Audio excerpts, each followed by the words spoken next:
Olá você, bom dia. Eu espero que você esteja bem na medida do possível. Eu espero que hoje seja mais um dia para você vencer as batalhas da sua vida. Todo dia é o dia da gente conquistar algo para nós e hoje seria diferente, né? Seguimos aí, eu, Bianca, aqui no nosso desafio de leitura bíblica. Hoje nós estamos no dia de 129 de 365. Hoje vamos de 2 Reis, capítulo de número 7 ao capítulo de número 9. E temos livro novo, estamos entrando no Evangelho de João, Evangelho segundo João, o discípulo amado aí de Jesus, né? Quem disse isso? O próprio João. Até eu que sou mais boba, eu diria isso, né? Que eu sou o amado do rei, do Messias. Eis que... Então, daremos continuidade, né? Vamos aos eventos aí de 2 Reis, acompanhando aí a história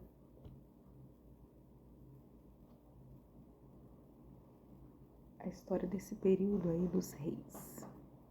Antes de qualquer coisa, eu gostaria de convidar você aí a estarmos orando. Pai, nós queremos mais uma vez, Deus, ser gratos pelo respirar, pelas nossas vidas, Pai. Muito obrigado por tudo que o Senhor tem feito, nos tem concedido. É verdade que mais nós temos para agradecer do que para pedir. E que o Senhor continue nos auxiliando nesse processo de conclusão de leitura, mas mais do que isso, de aprendizado para a nossa vida toda. É o que nós oramos e pedimos em nome de Jesus. Amém. Amém? Então, esteja aí com a sua Bíblia e vamos aí para o livro de 2 Reis, capítulo de número 7. Você que anteriormente esteve conosco, né? A gente viu aí Eliseu fazer mais alguns milagres aí. Um deles era um machado emprestado, flutuar. Depois, os sírios aí virem contra Israel, né?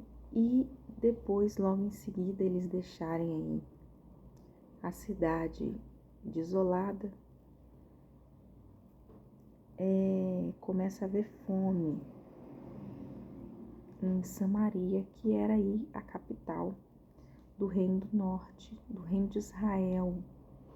A fome em Samaria. E aí, dadas essas coisas, vamos do capítulo de número 7. Continuamos a falar aí sobre a fome extrema que estava em Samaria por conta dos sírios que haviam invadido aí a cidade. Diz assim: Então disse Eliseu: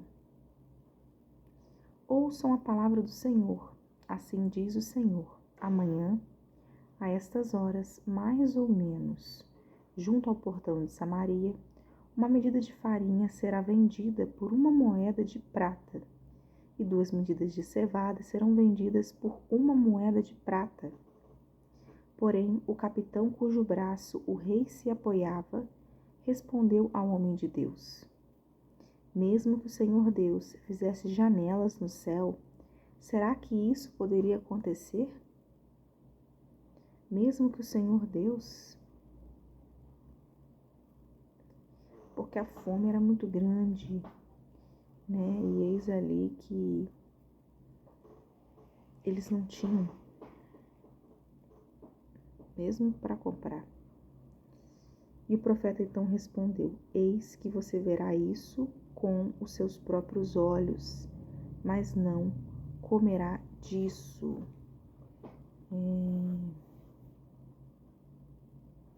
Então, lembra lá que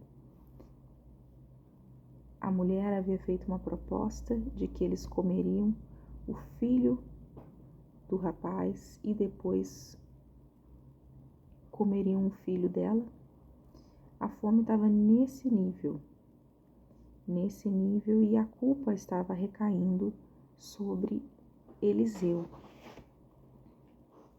E aí, após Samaria ser sitiada pelos sírios, tem uma grande escassez aí de alimentos, uma grande dificuldade aí para conseguir comer. E aí os habitantes se encontram aí nessa situação desesperadora, o que fazer, como resolver. E aí Eliseu, ele profetiza que haverá abundância de alimentos. Haverá. Olha só. 4 homens leprosos estavam à entrada do portão da cidade. E eles disseram uns aos outros: para que vamos ficar aqui sentados até morrermos? Mas deixa eu voltar antes, tá? Ele vai profetizar que vai ter uma abundância de alimentos.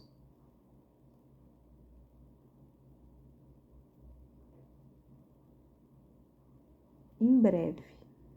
E aí essa mensagem, de certa forma, traz um pouco de esperança ao povo.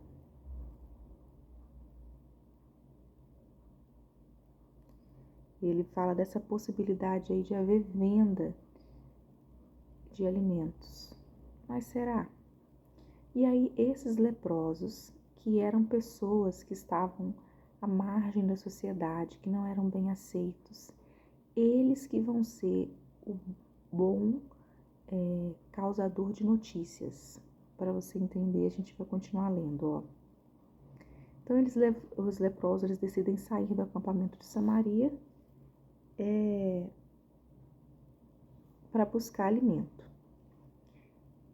Eles eram 4, estavam à entrada da cidade, e eles disseram uns aos outros: para que vamos ficar aqui sentados até morrer? Se decidirmos entrar na cidade, há fome na cidade, e morreremos lá. Se ficarmos sentados aqui, também morreremos. Vamos então para o arraial dos sírios, e nos entreguemos a eles. Se nos deixarem viver, viveremos. Se nos matarem, apenas morreremos. Visto que a lepra era uma doença que também, se não tivesse melhora, levaria-os à morte. Era como se eles não tivessem nada a perder. Simplesmente tentar, né? O não a gente já tem, vamos atrás do sim, conseguir algo melhor.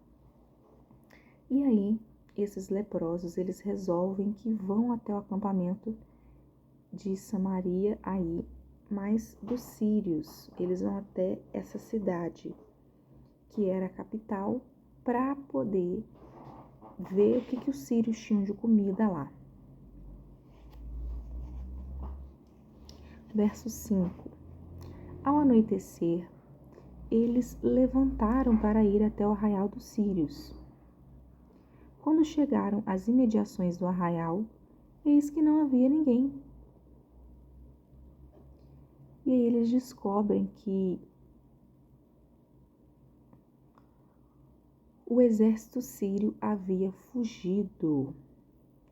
Porque o verso 6, porque o Senhor tinha feito com que no arraial dos sírios se ouvisse um ruído de carro de guerra e de cavalos e o ruído de um grande exército, de maneira que disseram uns aos outros: eis que o rei de Israel, no caso o rei da tribo do sul, eles acharam, de Judá e Benjamim, contratou os reis. Não, confundi. Ele achou que o rei de Israel havia contratado outros reis, os reis dos heteus e os reis dos egípcios, para virem contra eles. Eles nem tinham certeza, mas eles pressuporam que isso veio contra eles. Por isso, ao anoitecer, eles se levantaram e fugiram. E abandonaram suas tendas, seus cavalos, seus jumentos, deixaram o arraial como estava. Fugiram para salvar as suas vidas. Assim, quando aqueles leprosos chegaram às imediações do arraial, entraram numa tenda, comeram, beberam, depois levaram dali prata, ouro, roupas. Então se foram e esconderam tudo. Voltaram, entraram em outra tenda, e dali também levaram o que havia e esconderam. Então disseram uns aos outros: não é certo o que estamos fazendo. Esse dia é um dia de boas novas. E nós nos calamos. Se esperarmos até a luz da manhã, seremos tidos por culpados. Vamos agora mesmo anunciar isto ao Palácio Real. E ele decide, que eles iam contar para os demais que havia comida. O exército sírio havia fugido e havia tesouros nas tendas. E eles vão compartilhar essa notícia a todos os habitantes. Assim eles foram e gritaram aos porteiros da cidade, anunciando o seguinte: fomos ao arraial dos sírios e lá não vimos nem ouvimos ninguém. Encontramos apenas os cavalos e os jumentos amarrados e as tendas como estavam.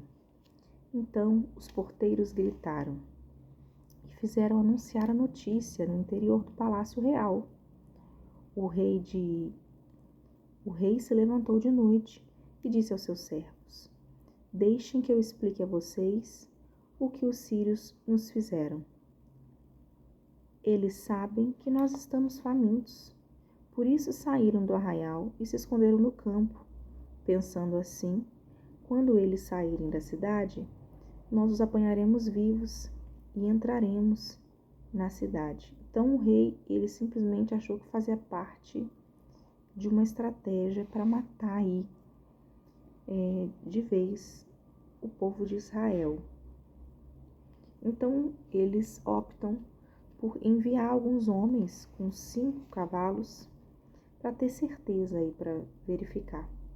Se morrerem, apenas terão a mesma sorte da multidão dos israelitas que já morreram, que haviam sido sitiados aí pelos sírios. Assim eles pegaram 2 cavalos de guerra com cavalos e o rei enviou os homens atrás do exército dos sírios, dizendo: vamos ver o que está acontecendo, vamos verificar aí o que foi que resolveu. Eles foram atrás dos sírios até Jordão, até aí o rio Jordão.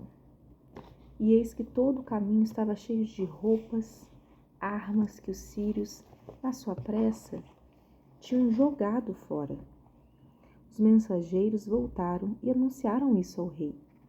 Então, realmente, o caminho estava livre e tudo havia sido abandonado, porque eles queriam os carros vazios para que eles pudessem ser mais ágeis. Então o povo saiu, saqueou o arraial dos sírios e assim uma medida da melhor farinha era vendida por uma moeda de prata e 2 medidas de cevada por uma moeda de prata, segundo a palavra do Senhor. Então pôde aí essa comida ser toda distribuída por um valor baixo até. O capitão em cujo braço o rei tinha se apoiado foi encarregado pelo rei de guardar o portão da cidade, mas o povo o atropelou, diz o povo estava com fome, junto aos portões, e ele morreu, como o homem de Deus tinha dito, quando o rei foi falar com ele. Eita, deixa eu ver onde está escrito isso. Lá no comecinho do 7, no verso 2, está escrito assim, o capitão cujo braço o rei se apoiava, respondeu ao homem de Deus: mesmo que o Senhor Deus fizesse janelas do céu, será que isso poderia acontecer? Ele duvidou, Aí o profeta, no caso Eliseu, ele responde: eis que você verá isso com seus próprios olhos acontecer, a comida ser vendida barata. mas não comerá disso. É cumprida a profecia, né? Esse capitão aí, ele é morto. Ele é morto, no caso aqui, um acidente, né? Ele é atropelado pelas pessoas, né? Nossa, que triste isso aqui. Mas é realmente cumprido a promessa do profeta. Quando é de Deus, Deus fala e ele cumpre. As palavras de Deus não voltam atrás.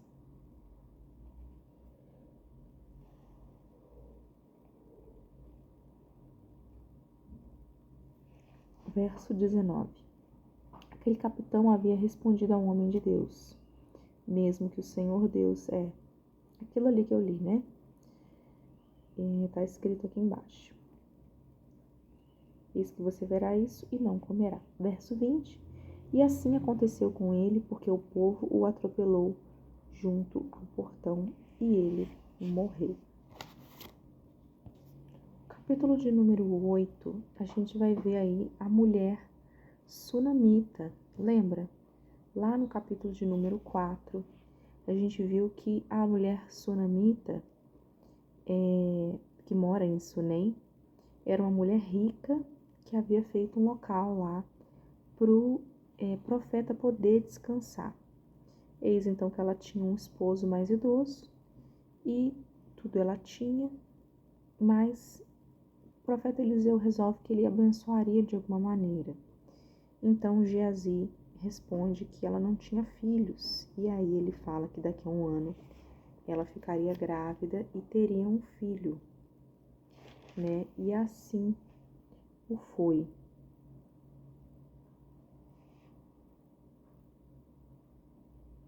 Esse menino ele vai ficar doente e ele vai curar esse menino nesse primeiro momento.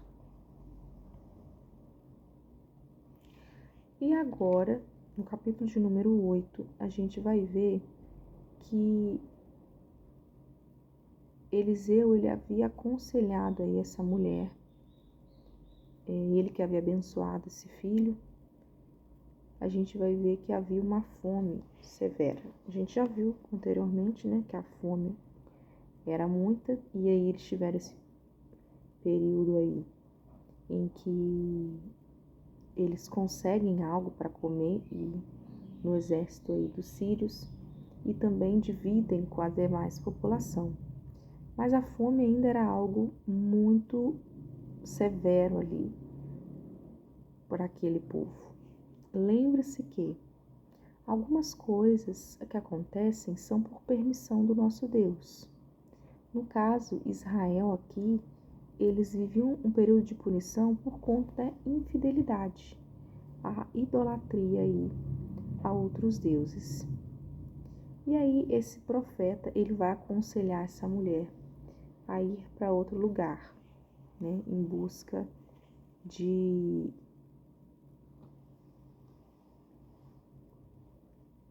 alimento.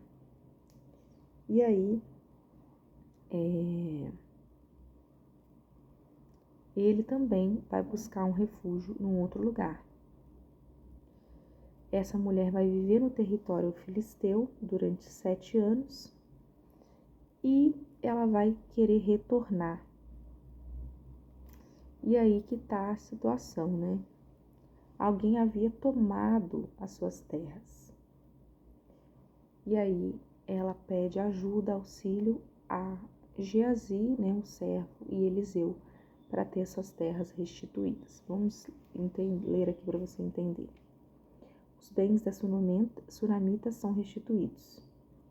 Eliseu falou àquela mulher cujo filho lhe havia restaurado a vida, dizendo: levante-se, saia daqui com os membros da sua casa e fique peregrinando aonde você puder. Peregrinar, porque o Senhor determinou que haverá uma fome nesse país, a qual irá durar 7 anos. Então, já que ela tinha auxiliado o profeta, ele orienta ela a se puder sair. E ela se levantou, fez segundo a palavra do homem de Deus, saiu de sua casa e peregrinou durante 7 anos na terra dos filisteus. Ao fim de 7 anos, a mulher voltou da terra dos filisteus e foi falar com o rei para reclamar a sua casa e as suas terras. O rei estava falando com Geazi, o servo do homem de Deus, dizendo: conte-me todas as grandes obras que Eliseu tem feito. Ele estava contando ao rei como Eliseu havia restaurado a vida, um morto, quando a mulher cujo filho ele havia restaurado a vida, chegou para reclamar a sua casa e suas terras. Então Geazi disse: ó rei, meu senhor, esta é a mulher, este é o filho dela, a quem Eliseu restaurou a vida. É a mesma coisa que falar que eu estava falando sobre uma pessoa e a própria pessoa do assunto chegou, né? A fofoca chegou. Geazi, comentando ali com o rei sobre os feitos de Elias, né? Os milagres que Elias havia feito. E aí o próprio milagre entra pela porta da frente, né? E aí Geazi vai dizer: ó rei meu, essa daí, ó, ela é a mulher. E o rei interrogou a mulher e ela lhe contou tudo, como o rei colocou um oficial à disposição da mulher e lhe deu a seguinte ordem: faça com que lhe seja restituído tudo o que era dela, inclusive todas as rendas do campo, desde o dia em que deixou a terra até agora. Então o rei de Israel resolve que essa mulher será restituído tudo, mesmo ela tendo ficado aí 7 anos fora, né, da cidade. Ele pede para que assim seja feito.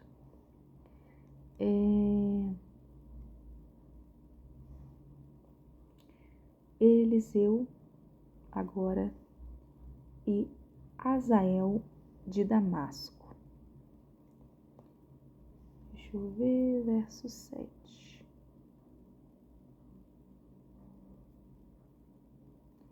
Rei Azael era o rei da Síria.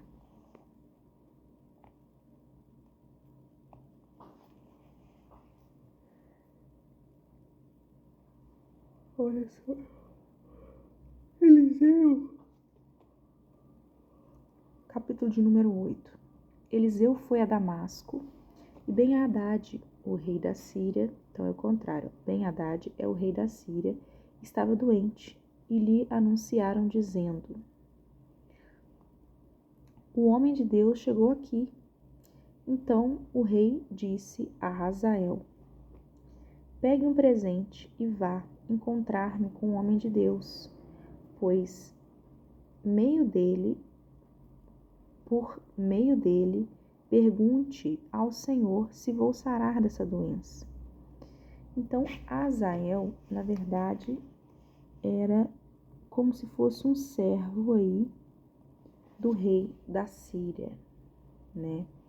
Ele, a pedido do próprio rei da Síria, Ben-Hadad, ele vai encontrar com Eliseu para saber o que Eliseu tem a falar sobre a doença aí de Ben-Hadad.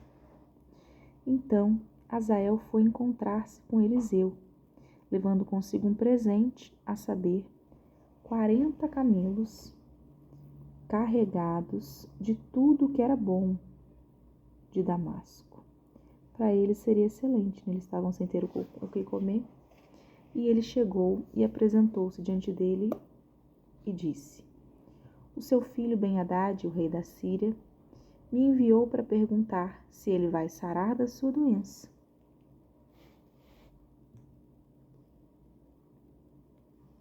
E aí? Ben-Hadad vai sarar? Não vai? Então, ó, só para você entender, Ben-Hadad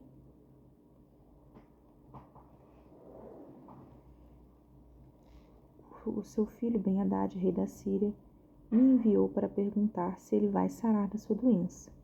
E Eliseu lhe respondeu: vá e diga ao rei que ele certamente vai sarar.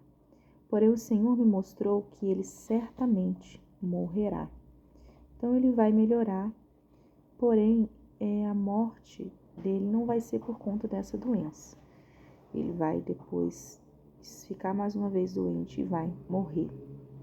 Eliseu olhou para Azael e tanto lhe fitou os olhos, que este ficou envergonhado. E o homem de Deus chorou. Então Azael perguntou: por que o Senhor está chorando? E ele respondeu: porque sei o mal que você vai fazer aos filhos de Israel.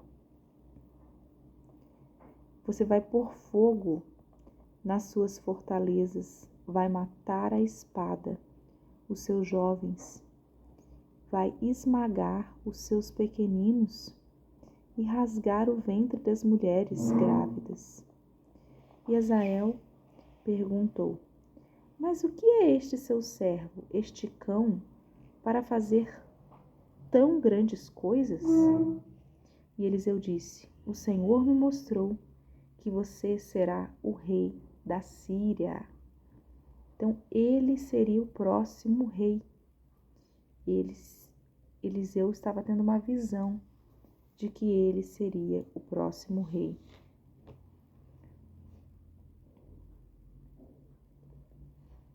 Então, Azael deixou Eliseu e voltou para junto do seu senhor, o rei, que lhe perguntou: o que foi que Eliseu disse a você?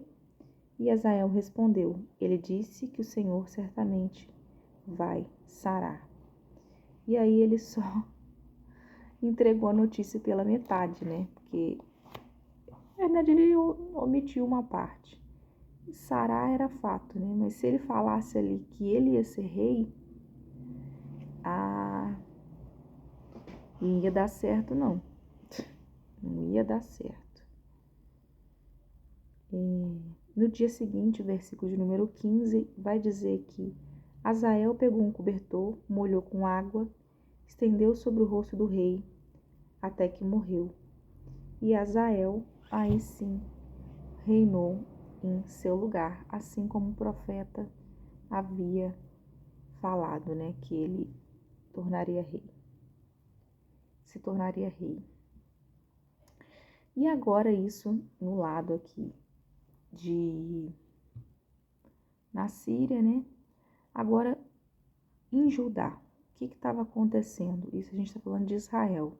Isso aqui tudo estava acontecendo em Israel. O que estava acontecendo lá no lado sul, no lado de Judá?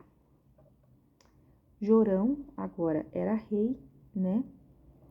O rei de Judá, e ele sucede aí a Josias. Vamos lá, o reinado de Jorão de Judá. No 5º ano do reinado de Jorão, filho de Acabe, rei de Israel, quando Josafá ainda reinava em Judá, o rei, na verdade, é Jeorão. Jorão era quem estava do outro lado lá. Jeorão, filho de Josafá, rei de Judá, começou a reinar. Ele tinha 32 anos de idade quando começou a reinar e reinou 8 anos em Jerusalém. Andou nos caminhos dos reis de Israel, como também fizeram os da casa de Acabe, porque era casado com uma filha dele. Já estava errado aí, né? Casando com a própria filha, mas ele segue aí fazendo o que desagrada a Deus, né? O rei Jorão. Então era um mau rei. E Jeorão fez o que era mal aos olhos do Senhor.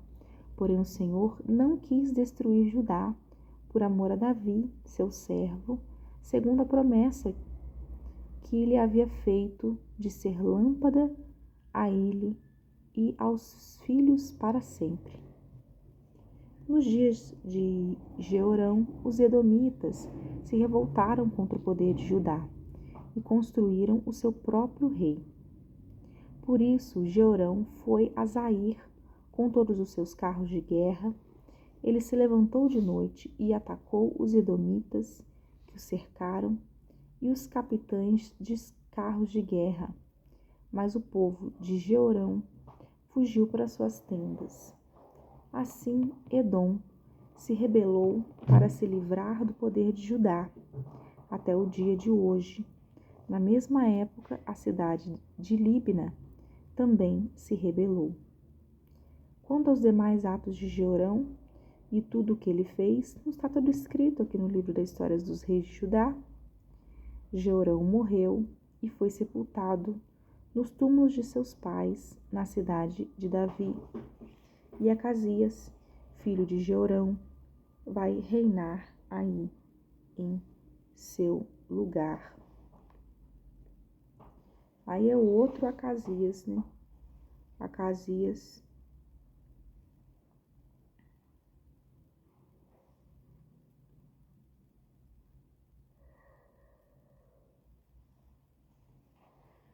Agora filho de Joel. O reinado de Acasias, agora em Judá. Acasias, esse filho de Jorão, não é um Acasias, filho de Acabe, mas nomes parecidos, tá? No 12º ano do reinado de Jeorão, filho de Acabe, rei de Israel, Acasias, filho de Jeorão, rei de Judá, começou a reinar. E Acasias tinha 22 anos de idade quando começou a reinar e reinou 1 ano em Jerusalém. A mãe, que era filha de Onri e rei de Israel, se chamava Atalia. Acasias andou no caminho da casa de Acabe e fez o que era mal aos olhos do Senhor, como na casa de Acabe, porque era casado com uma filha dele. Acasias foi com Jorão, filho de Acabe, a Ramote-Gileade, para governar contra Azael, o rei da Síria. E os sírios feriram Jorão.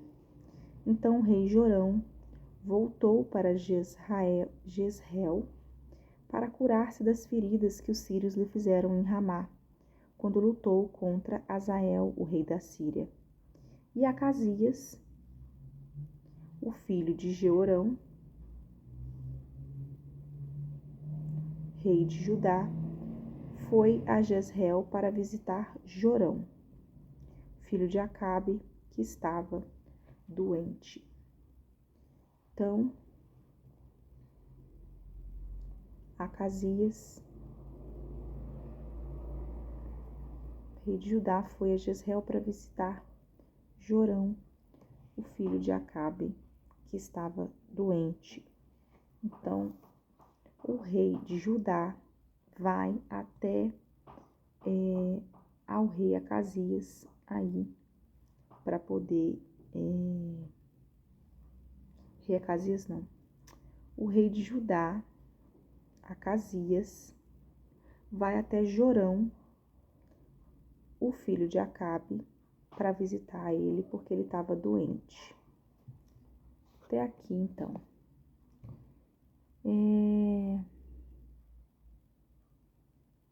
A gente leu até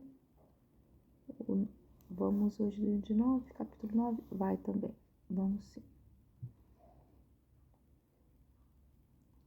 Finalizando aí o capítulo 8, vamos de capítulo de número 9, aí de 2 Reis. Gente, do meu tá sem. Peraí que eu vou. Capítulo de número 9, a gente vai ver aí um novo rei sendo preparado para ser ungido. A gente vai ver sempre na Bíblia que história, política e religião, eles estão sempre muito linkados. Eles sempre têm relação com Deus. Hoje a gente tem a democracia aí a nosso favor. E por mais que as pessoas acham que religião e política não tenha envolvimento, elas têm. Se o seu governante ele tem a mesma fé que você, ele não vai permitir que certas coisas aconteçam. Mas se a fé é diferente a deuses pagãos, então você corre o risco de perecer junto com esse governante. Porque não perece só o governante, perece todo o povo. Ele também recebe o castigo divino? Também. Como a gente viu aqui, doenças que são permitidas, até fins trágicos de vidas dos reis anteriores. Porém, a gente tem que ficar marcado na nossa mente. A consequência da idolatria e da desobediência sempre vai ser a permissão de Deus para que algo ruim sobrevenha sobre as nossas vidas. Às vezes não é só permissão de Deus, às vezes a gente mesmo procura coisas erradas.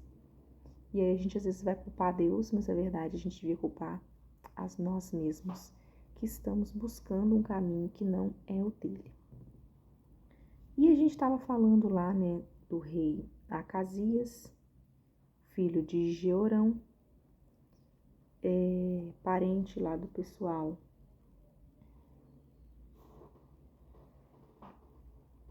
de Judá, e Jorão, filho de Acabe, aí que vem a estar doente.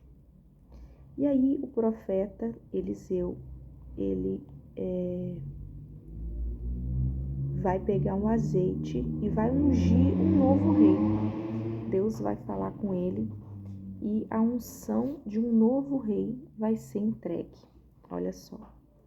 Então o profeta Eliseu chamou uns dos discípulos dos profetas e lhe disse: prepare-se, leve com você este vaso de azeite e vá até Ramon, Gileade.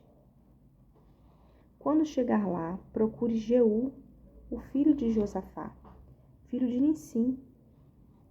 Entre no lugar onde ele estiver, peça que ele se levante no meio de seus companheiros e leve-o para uma câmara interior, fale com ele a sós. Pegue o vaso de azeite, derrame o azeite sobre a cabeça dele e diga: assim diz o Senhor, eu ungi para ser rei sobre Israel. Depois abra a porta e fuja depressa.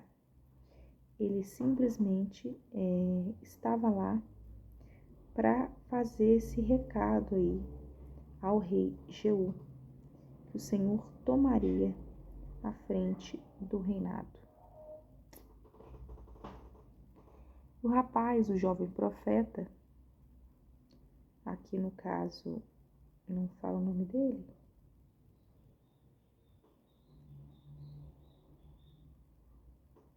não achei. Esse profeta anônimo aí, o rapaz, esse profeta, ele vai até, como foi ordenado, a Ramon Gileade. Quando ele chega lá, eis que os capitães do exército estavam reunidos, e ele disse: capitão, tem uma mensagem para o Senhor. Ao que Jeú perguntou: qual de nós? E o rapaz respondeu: para o Senhor, capitão. Então Jeú, ele era capitão do exército. Marca essa informação. Então Jeú se levantou, entrou na casa, e o jovem derramou azeite sobre a cabeça de Jeú e lhe disse: assim diz o Senhor, Deus de Israel, eu ungi para ser rei sobre o povo de Israel, sobre Israel, para que você possa pôr fim à casa de Acabe, meu senhor. Então, além dele ser ungido rei, ele tinha aí essa difícil, mas não impossível, missão a seguir: exterminar aí da face da terra todos os descendentes do rei Acabe. Acabe é aquele que era casado com Jezabel, dos 450 profetas de Baal. Essa daí que era uma mulher muito perversa.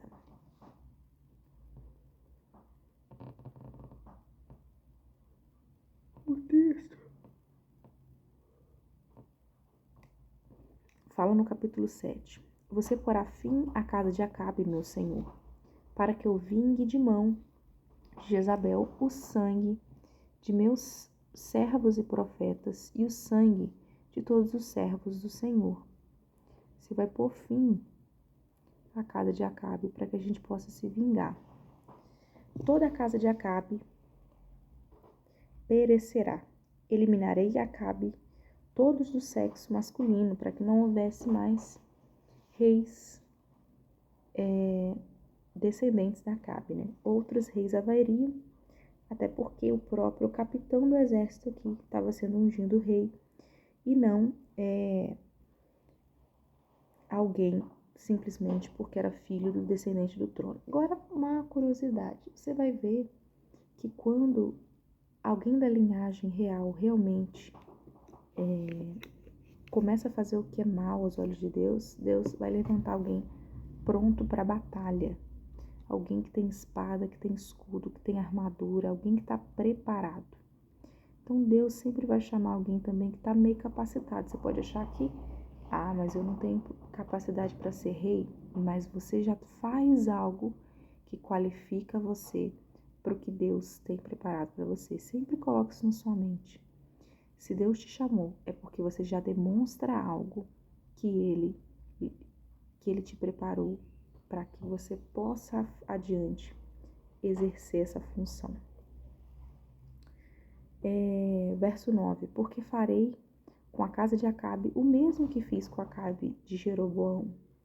Jeroboão também foi morto. Bassã, o capitão do exército, também o matou. Cadê? Onde eu falei? Então farei com a casa de Acabe o mesmo que fiz com a casa de Jeroboão, filho de Nebate, e com a casa de Bassã, filho de Aías. Os cães devorarão Jezabel no campo de Jazreel, e não haverá quem a sepulte. Dito isso, abriu a porta e fugiu. Que o negócio era entregar uns negócios complicados, né? E a gente não sabe a reação dos demais. Mas era para dar o recado, então estavam lá, dando o recado de Deus. Jeú saiu e voltou para junto de outros servos do seu senhor, que lhe perguntaram: tá tudo bem? Por que esse louco veio falar com você? E ele respondeu: vocês conhecem esse homem? Sabem as coisas que ele anda dizendo? Mas eles disseram: é mentira. Por favor, conte-nos o que ele disse. Então Jeú disse: assim e assim me falou a saber. Assim diz o Senhor: eu ungi para ser o rei sobre Israel. Então eles se apressaram e, tomando cada um o seu manto, os puseram, deixando eles sobre os degraus, e tocaram a trombeta e disseram: Jeú é rei. Esse rei que é levantado aí para fazer a vontade de Deus, né? Vamos ver se ele consegue. E aí, o título aqui já vai dizer que uma parte já tinha sido concluída. Jeú ele vai matar Jorão e Acasias, que também é o filho aí de Acabe. Conspirou contra Jorão. Jorão, a gente está falando da tribo do norte, tá? Só para você entender. Tinha estado em Remote Gileade, ele e todo Israel, para prendê-la de Azael, rei da Síria. Porém o rei Jorão voltou.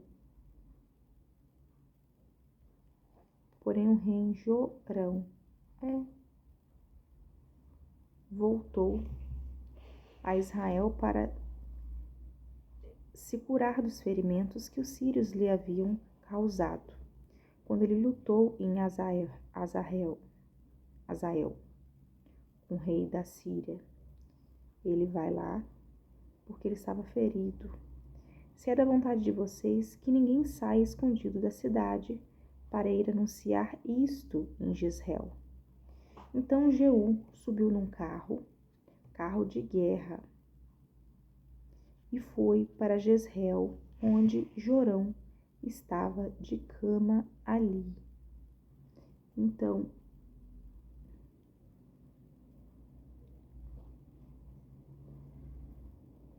Jeú vai seguindo aí a vontade de Deus. Se é da vontade de vocês que ninguém saia escondido da cidade para ir anunciar isto em Jezreel, então Jeú subiu num carro de guerra, foi para Jezreel, porque Jorão estava de cama ali, né? O seu pai ali.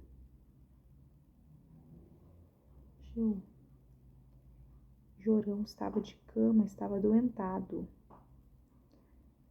E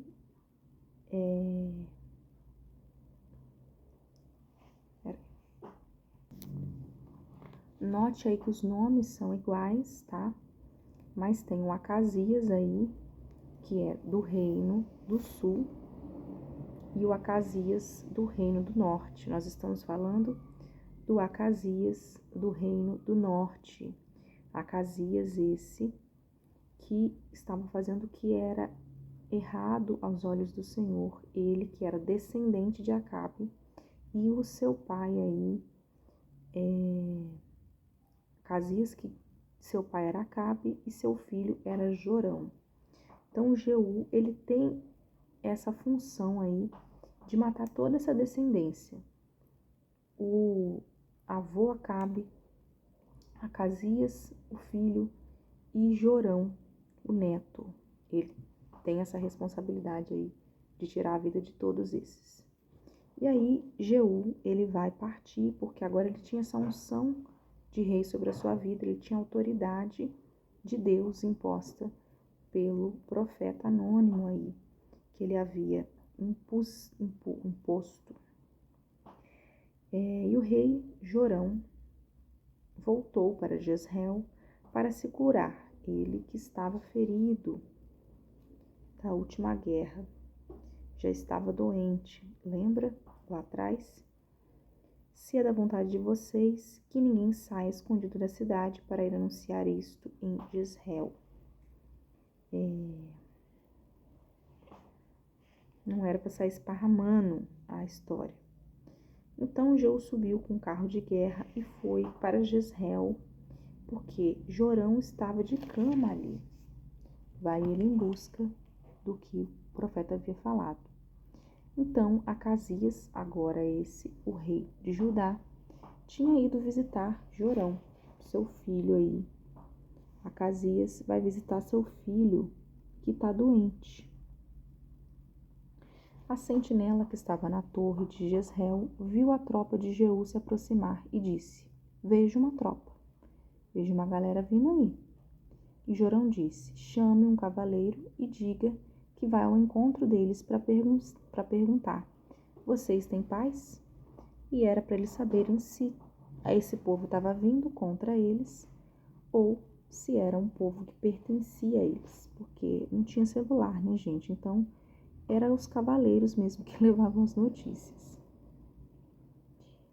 E o cavaleiro foi ao encontro de Jeú e disse: assim diz o Senhor, você tem paz? Vocês estão vindo em paz? E Jeú respondeu: o que você tem a ver com a paz? Passe para trás de mim. Porque ele estava ali com intenção de guerrear. E não era nada de paz, nada não. E o sentinela deu aviso, dizendo: o mensageiro chegou até eles, mas não está voltando. Provavelmente, ele matou ali esse primeiro mensageiro. Então o rei Jorão mandou outro cavaleiro. Quando ele chegou até eles, disse: assim diz o rei, vocês têm paz? E Jeú respondeu: o que tem a ver com a paz? Passe para trás de mim. Então, uma segunda vez, a paz não permanece. A sentinela deu aviso, dizendo: também este chegou até eles, mas não está voltando. O segundo homem aí não retornou. E o guiar do carro parece com o de Jeú, filho de Nissi, porque ele está guiando como um louco. Eu acho, então, Senhor, olhando por aqui pelos portões, que Jeú está vindo contra nós, feito um doido aí, a 1000 por hora.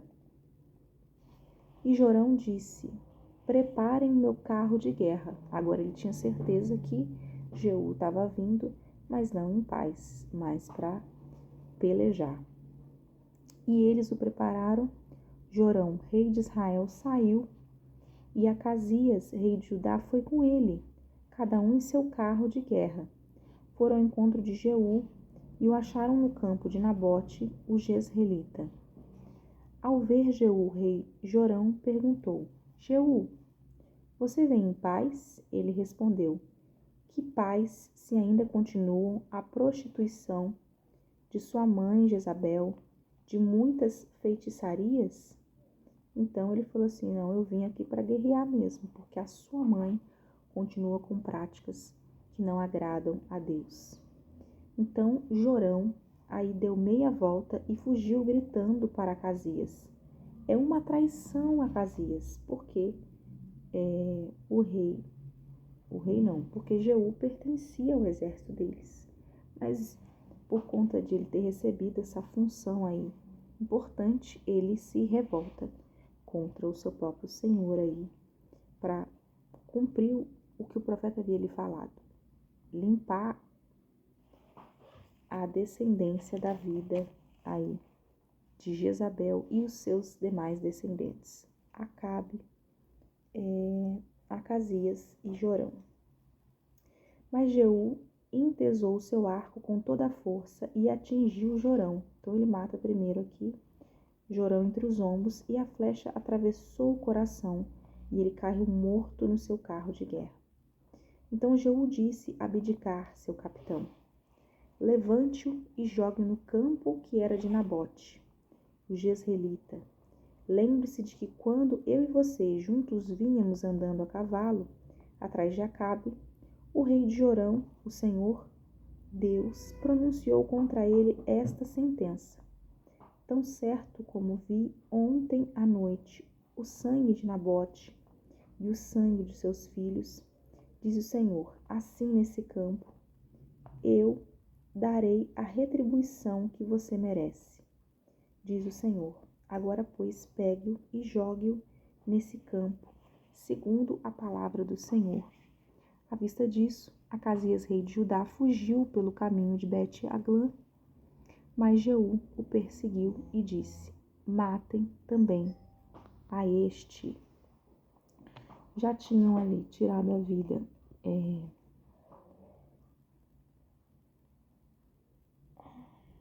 cadê? De Jorão, e agora estavam atrás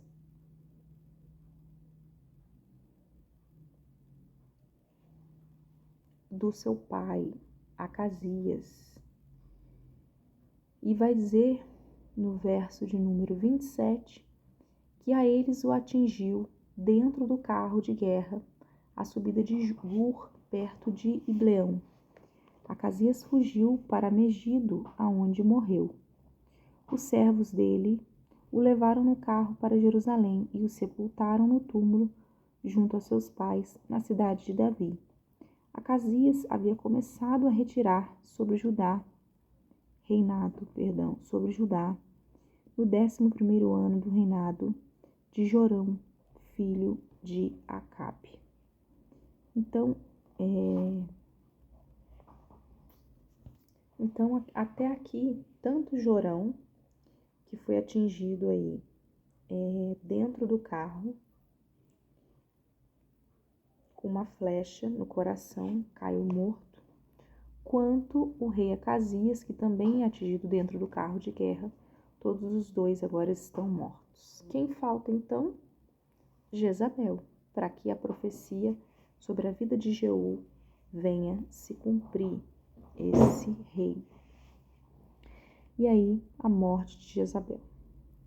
Jeú chegou a Jezreel e Jezabel ficou sabendo disso, porque eis que ela provavelmente ia se colocar aí para ser rainha, né? Ela que era muito atrevida, ela se bobeasse e deixasse, ela ia se tomar por rainha, né? Eis que o juízo aí de Deus veio sobre a casa de Acabe, e ainda tinha uma pessoa, né? Quando Jeú entrou pelo portão do palácio, ela gritou: correu tudo bem com Ziri, o assassino do seu senhor? E Jeú ergueu o rosto, olhou para a janela e perguntou: quem está do meu lado? Ela sabia que o rei havia morrido, mas ela não sabia quem havia o matado. Então ela pergunta se ocorre tudo bem. E aí, quando ele ergue o rosto, ele ergue o rosto, ela vê que tem alguma coisa errada. Quem está do meu lado? Quem? E ali, Jeú já se propõe a fazer um motim ali naquele lugar. 2 ou 3 oficiais oraram para ele, então ele disse: joguem-na pela janela. E eles a jogaram. O sangue dela salpicou e a parede e os cavalos a Jeú. E Jeú, seu filho aí, a atropelou. Jeú entrou no palácio, comeu e bebeu. Jeú, seu filho não, Jeú, comandante de guerra, atropelou ela. Entrou no palácio, comeu, bebeu. Depois disso, tomem conta daquela maldita e sepultem o corpo, porque ela é filha do rei. A importância de ter um sepultamento digno, independente de quem fosse, mas mais que isso, era uma rainha, mesmo fazendo o que era mal diante dos olhos do Senhor. Mesmo depois que Jeú atropelou essa mulher, ele pede para que ela seja sepultada conforme os costumes da época. Mas os que foram sepultá-la não acharam dela nada mais do que a caveira, ou apenas as palmas das mãos. Então voltaram e contaram isso a Jeú, e ele disse: esta é a palavra do Senhor, o que ele falou por meio de Elias, o tesbita, seu servo, dizendo: no campo de Jezreel os cães comerão a carne de Jezabel. Então, assim como Eliseu havia profetizado, realmente comeram tudo que tinha de Jezabel e não sobrou nada de carne, somente os ossos. E o cadáver, então, de Jezabel será como esterco sobre a terra no campo. Então, fizeram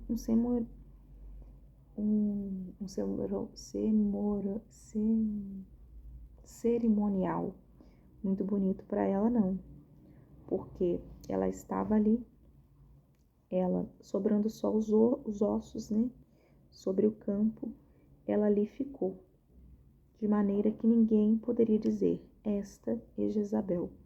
Não ficou nada para enaltecer aí o reinado dela ou exaltar ela. Então, simplesmente ela pereceu como o profeta havia mencionado. Agora vamos de 1 João capítulo 1. Como eu falei, né? Livro novo, livro do Evangelho segundo João. Então, o Evangelho aqui segundo João, ele vai mostrar Jesus como um rei. Alguém aí que veio para reinar sobre o mundo. Vai mostrar que Jesus é o rei do universo, né? E vai mostrar também essa parte que a gente fala que ele foi o verbo que se fez carne. João vem aí para falar, ele não era luz, mas ele veio para falar sobre a luz que iluminaria o mundo. Vai falar sobre o porquê Jesus veio e muitos não o reconhecerão, não entenderão. Mas aqueles que os reconhecerem, eles sim serão chamados filhos de Deus. Então a gente vai compreender um pouco aí a respeito da natureza divina do Senhor Jesus para com as nossas vidas. A gente vai refletir sobre isso. Agora, hoje nós vamos até o verso número 28. Evangelho segundo João, capítulo de número 1. A gente vai, como eu falei, né, a encarnação do verbo, o verbo eterno. Olha só. No princípio era o verbo, e o verbo estava com Deus, e o verbo era Deus. Fala da Trindade, ele é trino, ele é Jesus, o verbo, ele estava com Deus, Pai. E o verbo também, a presença de Deus está com ele. Ele é Espírito, ele é Deus. Ele estava no princípio com Deus. Todas as coisas foram feitas por ele, e sem ele nada do que foi feito se fez. Ele também estava com Deus no princípio de todas as coisas. A vida estava nele e a vida era a luz dos homens. a luz resplandece nas trevas e as trevas não prevaleceram contra ela. Houve um homem enviado por Deus e o nome era João, né? Este veio como testemunha para testificar a respeito da luz, para que todos viessem a crer em Jesus. Ele não era luz, mas veio para dar testemunho da luz, a verdadeira luz que, vindo ao mundo, ilumina toda a humanidade. O Verbo, Jesus, né, estava no mundo. O mundo foi feito por meio dele, por meio da ordem de Jesus e Deus. Mas o mundo não o conheceu, não reconheceu ele como assim sendo o Cristo. O Verbo estava no mundo. O Verbo foi feito por meio dele, mas o mundo não o conheceu. Veio para os que eram seus, para os judeus, e os seus não o receberam. Mas a todos quanto o receberam, deu-lhes o direito de serem feitos filhos de Deus, a saber, aos que creem no seu nome, aos quais não nasceram no sangue, nem na vontade da carne, nem na vontade do homem, mas na vontade de Deus. E o Verbo se fez carne e habitou entre nós, cheio de graça, de verdade, e vindo a sua glória como o unigênito, Filho único de Deus Pai. Ele se fez carne, o Verbo. João então dá testemunho a respeito dele e exclama, porque João era primo de Jesus. Este é aquele de quem eu dizia, quem Jesus, ele vem depois de mim, mas é mais importante do que eu. Eu vim primeiro, eu vou anunciar, mas ele é mais importante do que eu, pois já existia antes de mim, já pertencia a Deus, muito antes de eu nascer. Porque todos nós temos recebido da sua plenitude e graça sobre graça. Porque a lei foi dada por meio de Moisés, e a graça e a verdade vieram por meio de Jesus Cristo. Então, aquele texto que fala, né, que o período de Moisés é o período da lei, mas o período de Jesus é o período da graça e da verdade. Ninguém jamais viu Deus, o Deus unigênito que está junto do Pai, a quem o revelou. Ninguém o tinha visto antes disso. E aí, João vai começar a testemunhar aí sobre a sua missão, que era ser o João Batista, o João que batizava, né? Olha, esse foi o testemunho de João quando os judeus lhe enviaram de Jerusalém, sacerdotes e levitas, para perguntar: quem é você? Quem é você, João? E ele confessou e não negou. Ele confessou: eu não sou o Cristo. Por mais que eu fale muito sobre João, ele não era o Cristo. Diante disso, lhe perguntaram: quem é você então? Você é Elias? Você fala com tanta coisa assim que parece até um profeta.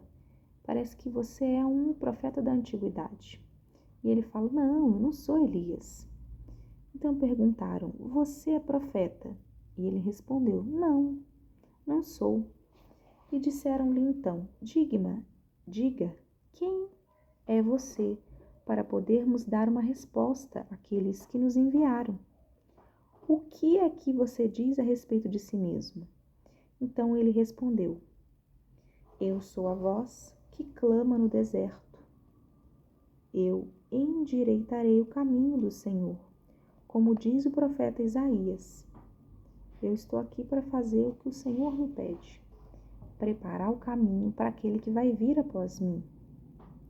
Ora, os que haviam sido enviados eram do grupo dos fariseus. Eles estavam a investigar ali quem era esse João, estranho e excêntrico, mas que falava e pregava sobre o Cristo que viria, o Messias. Eis que essa profecia do Cristo que viria, do Messias, está lá desde o texto de Isaías. Então eles não sabiam, não tinham como saber, não tinha uma data marcada de quando esse Messias viria. Mas ele estava a anunciar, então provavelmente os fariseus falaram, ele sabe quem é, ele vai nos mostrar. E aí,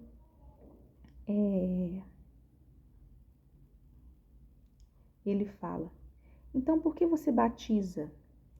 Você não é o Cristo, nem Elias, nem profeta, você está fazendo isso por quê? E João respondeu, eu batizo com água. Está no meio de vocês, está alguém que vocês não conhecem. Ele vem depois de mim, mas não sou digno de desamarrar as correias das suas sandálias. Então, eis que Jesus estava vindo, né? Ele estaria batizando, seguindo aí a vontade de Deus Pai, mas haveria alguém que viria aí depois dele e ele não seria digno nem de apertar o sapato dele. E essa conversa aí que ele teve com os fariseus aconteceram em Betânia, do outro lado do Jordão, aonde João estava batizando. Eis que João estava cumprindo aí a sua parte, preparando as pessoas para a chegada do Cristo, do Filho do Deus vivo. Amém? É até aqui então o dia de número 129. Mais uma vez nós falamos que é necessário vigiarmos. Segundo Reis aí que nós lemos, né? Os reis Acabe, Jezabel e Jorão foram mortos pela sua desobediência e insistir num caminho que não era do Senhor. Vigie os seus passos, para que você também não venha ser alguém que está impedindo o reinado de Deus sobre a terra. Amém? Até aqui, então. Fico aqui com você hoje. Até a próxima. Tchau.